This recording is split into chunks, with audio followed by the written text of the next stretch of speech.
Studies like this, in which Harvard researchers found the consumption of whole fruits, such as blueberries, grapes, and apples, significantly associated with lower risk of type 2 diabetes, whereas greater fruit juice consumption was associated with higher risk, highlight the dramatic difference between eating whole fruits and just drinking fruit juice.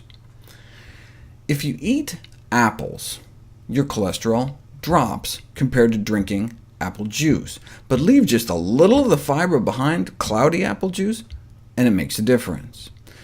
We used to think of fiber as just a bulking agent that helped with bowel regularity. In fact, you can get the same laxative effect with indigestible plastic particles. Feed people a couple spoonfuls of sliced polyvinyl tubing, and you can increase stool bulk, frequency, and consistency. So fiber was viewed as a similarly inert, indigestible substance. But now we know fiber is digestible by our gut bacteria, who make short-chain fatty acids with it, which have a number of health-promoting effects, such as inhibiting the growth of bad bacteria and increasing mineral absorption.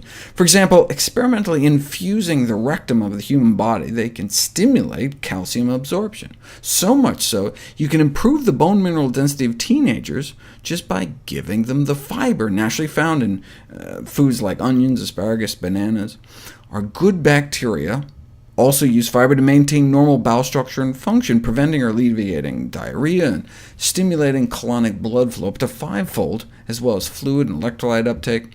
The major fuel for the cells that line our colon is butyrate, which our good bacteria make from fiber, so we feed them, and they feed us right back.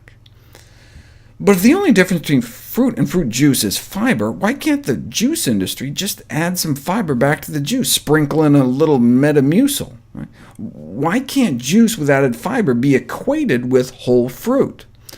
The reason is because we remove a lot more than just fiber when we juice fruits and vegetables. We lose all the nutrients that are bound to the fiber.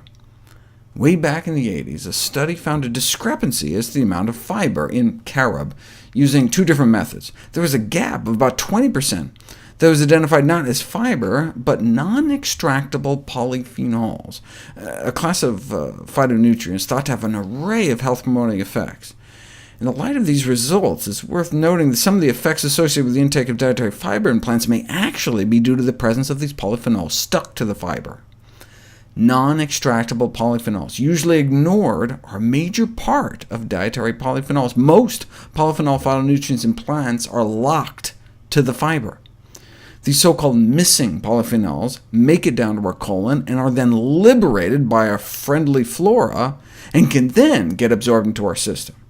The phytonutrients in fruit and vegetable juice may just be the tip of the iceberg.